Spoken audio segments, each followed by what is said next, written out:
ജലസംരക്ഷണ പ്രവർത്തനങ്ങളുടെ ഭാഗമായി പുറത്തിറങ്ങിയ തോയം ഡോക്യുമെന്ററി ഫിലിം ശ്രദ്ധേയമാകുന്നു.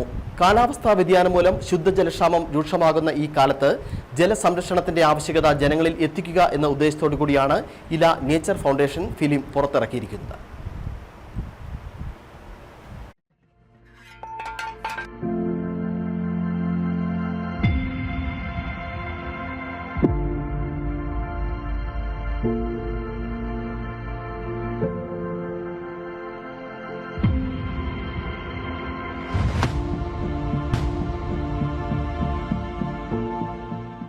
അഞ്ച് മിനിറ്റ് മാത്രം ദൈർഘ്യമുള്ള ഷോർട്ട് ഫിലിം സംവിധാനവും ക്യാമറയും നിർവഹിച്ചിരിക്കുന്നത് ഇരട്ടയാർ സ്വദേശിയായ സജിദാസ് മോഹനാണ്.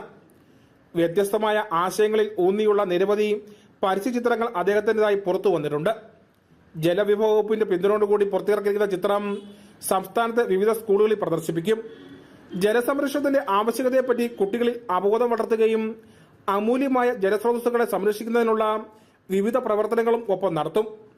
കുടിവെള്ളം ലഭിക്കാതെ വൃദ്ധനായ ഒരാൾ ഒരു ദിവസം അനുഭവിക്കേണ്ടി വരുന്ന വൈകാരിക മുഹൂർത്തങ്ങളും അനുഭവങ്ങളുമാണ് ചിത്രം പറയുന്നത്.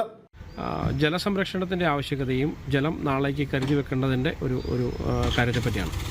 തീർച്ചയായിട്ടും നമുക്കറിയാം, ഇന്നത്തെ ഒരു കാലഘട്ടത്തിൽ ഒരുപാട് ജലസംബന്ധമായിട്ടുള്ള ഒരുപാട് വെല്ലുവിളികൾ, ശുദ്ധജല ക്ഷാമം ഉൾപ്പെടെയുള്ള അല്ലെങ്കിൽ പ്രളയം ഉൾപ്പെടെയുള്ള കാര്യങ്ങൾ നേരിട്ടുകൊണ്ടിരിക്കുന്ന സമയമാണ്. ഈ സമയത്താണ് നമ്മൾ ഇത്തരത്തിലൊരു ആശയമായി മുന്നോട്ട് വരുന്നത്. അപ്പോൾ തന്നെ ഒരുപാട് ആളുകൾ അത് ഏറ്റെടുത്ത് കഴിഞ്ഞു. തോയം എന്ന് പറയുന്നത് ഒരു മനുഷ്യനെ കേന്ദ്രീകരിച്ചുള്ള ഒരു കഥയാണ്. ആ കഥയിൽ അഭിനയിച്ചിരിക്കുന്ന ആളാണ് എന്നോടൊപ്പം നിൽക്കുന്നത്, ജോസിയ. ഇന്ത്യയിൽ ഉടനീളമുള്ള വിവിധ നേച്ചർ ഫിലിം ഫെസ്റ്റിവലിലേക്ക് ഷോർട്ട് ഫിലിം എൻട്രി നേടിക്കഴിഞ്ഞു. ജോസ് പൊരിയടമാണ് കേന്ദ്ര കഥാപാത്രത്തെ അവതരിപ്പിച്ചിരിക്കുന്നത്. ബിജു നമ്പിക്കലിൻ്റെതാണ് കഥ. ശുദ്ധജല സ്രോതസ്സുകൾ ഒക്കെ തന്നെയും മനുഷ്യന്റെ അനിയന്ത്രിതമായ കടന്നുകയറ്റം മൂലം 70% നഷ്ടപ്പെട്ടു കഴിഞ്ഞു. അവശേഷിക്കുന്നവ സംരക്ഷിക്കേണ്ടതിന്റെ ആവശ്യകതയെപ്പറ്റി ഈ ഫിലിം ചിന്തിപ്പിക്കുകയാണ്.